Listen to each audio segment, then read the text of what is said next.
Tuan Guru Bajang, ini kan Anda pernah duduk di kursi pemerintahan ya. Apa hal yang perlu dimitigasi supaya polarisasi itu tak kembali ada, dan kemudian apa yang patut diwaspadai oleh masyarakat Indonesia supaya tidak terpengaruh, dan kemudian catatan apa yang mungkin di sini ada pihak-pihak penyelenggara nantinya pemilu begitu, apa hal-hal yang sebenarnya itu tak layak loh untuk menjadi kompor di tengah kehidupan masyarakat? Pertama sebenarnya bukan akan kembali, tapi sudah kembali ya. Kalau kita lihat grup-grup WA itu kan tinggal tahunnya aja dirubah. Jadi postingan yang kita terima hari ini itu persis sama dengan postingan 2019 dulu. Cuman tinggal tahunnya aja dirubah. Jadi itu sudah kembali ya. Dan ya merupakan tugas kita bersama untuk meminimalisir dampaknya ya.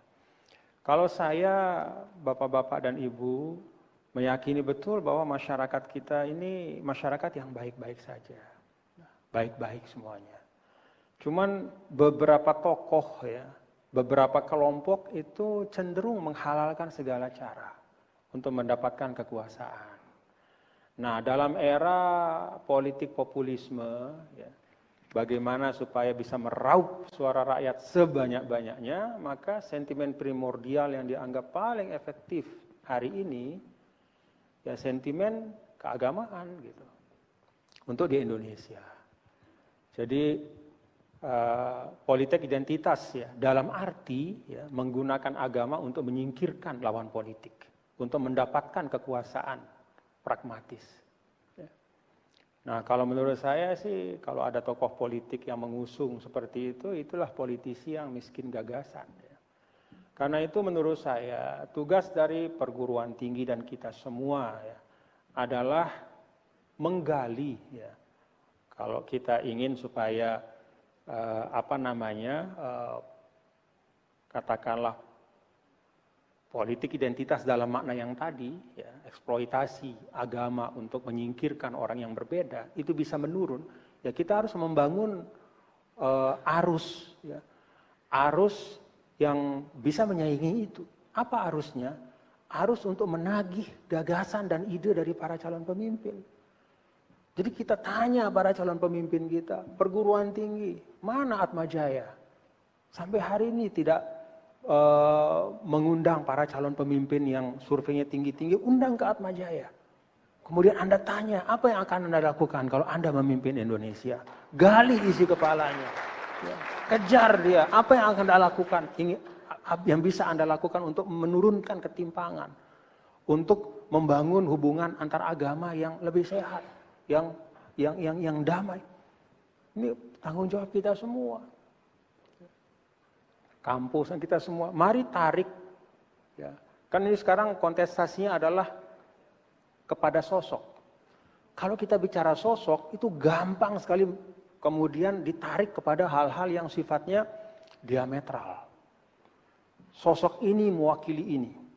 Yang tidak memilih dia berarti anti ini. Dan demikian sebaliknya. Tapi kalau kita tarik kepada gagasan, akan kelihatan mana yang punya kualitas, mana yang enggak.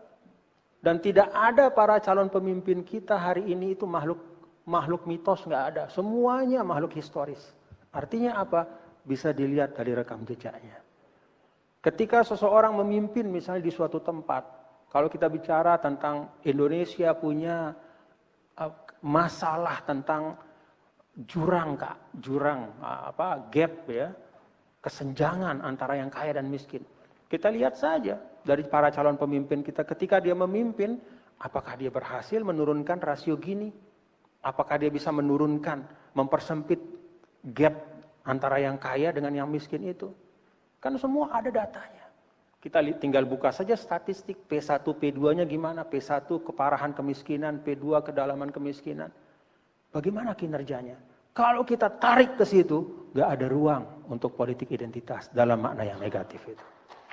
Tarik dia kepada kontestasi gagasan. Jadi kalau sudah tarik ke kontestasi gagasan, udah gak relevan lagi. Bicara tentang mana yang lebih kuat imannya atau lebih lemah imannya, kita bukan hendak menilai kekuatan dan kelemahan iman. Ya. Apalagi ada Bante, ada kardinal di sini. Itu bukan ruang kita, itu ruang dari yang maha kuasa. Ya.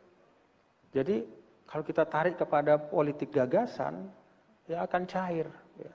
Dan kita akan bisa lapang melihat kontestasi politik itu sebagai ajang putra-putri terbaik anak bangsa untuk menawarkan yang terbaik bagi Indonesia ke depan. Terima kasih Mbak Mas.